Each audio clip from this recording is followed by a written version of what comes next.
Reka tugaruke ku nkuru iri kuvugwa hano hanze tumenye ngo byagenze gute, reka twumve.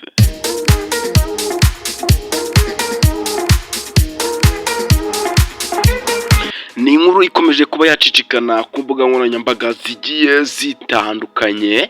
Uyu munyamakuru cyangwa se icyicamamare biragoye ko utaba umuzi, dore ko ari umunyamakuru akora kuri Kiss FM, akaba n'umunyarwenya ukaze cyangwa se umajije kuba wazamura urwego, bamwita Rusine Patrick, dore ko akina yitwa Rusine nyuma yo kuba yanyura mu bintu bikomeye cyangwa se mu bintu bikaze cyane. Rusine Patrick yabashije kuba yahangana agakora cyane kugira ngo abashe kuba yakiteza imbere cyangwa se abashe kuba yahindura imibereho, arakora bityo birangira ageze ku ntego ye.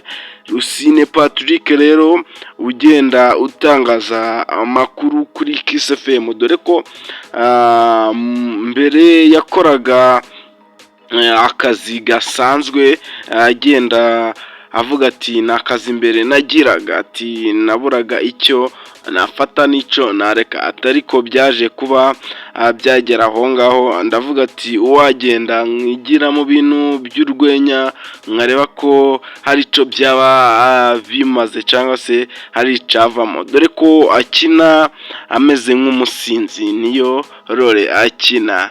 Uyu rero Rusine Patrick ni inkuru itari nziza, aho umugore we bashakanye imbere y'amategeko, basezerana imbere y'Imana n'abantu, biri kuvugwa ko ashobora kuba amuca inyuma cyangwa se baba hari abandi bagabo bagenda bavugana nawe, bityo rero bikabasha kuba byababaza uyu Rusine.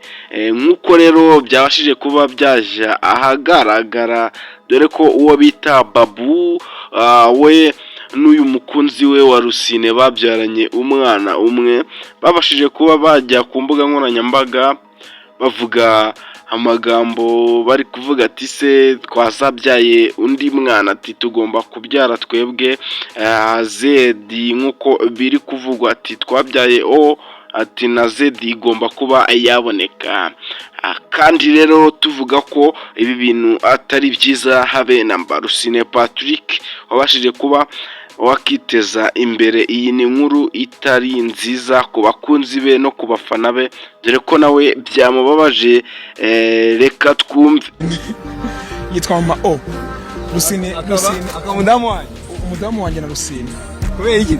Kubera yuko Rusine yamubyaje ngiye nzamubyaza uyobo zambyaza Z.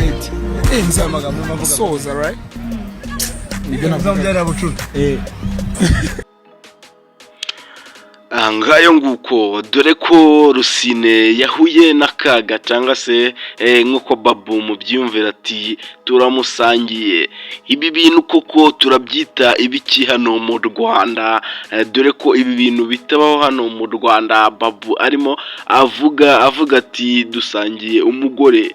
Ibi bintu ntabwo bikwiye, biranababaje, dore ko uyu nguyu Rusine rero akora ku kinyamakuru cya Kiss FM, akaba akorana na Anita Pendo.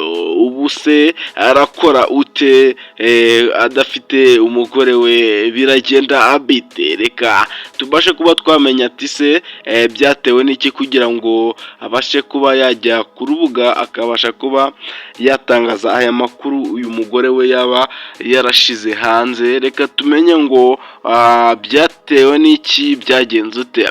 Uyu rero Rusine Patrick usanzwe ukina urwenya, dore ko umugore we ari kugenda cyangwa se ari kumwe n'abandi basitari, uko agenda ahura nabo akabasha kuba yavuga ati wa mungani nanahindura nkumva uko bimeze, dore ko yabashije kuba yasubiza Babu neza, amubwira ati tuzabyarana Zedi wowe, ati Rusine we twabyaranye ariko Babu akavuga ati tugomba kubyarana umugore we akanga.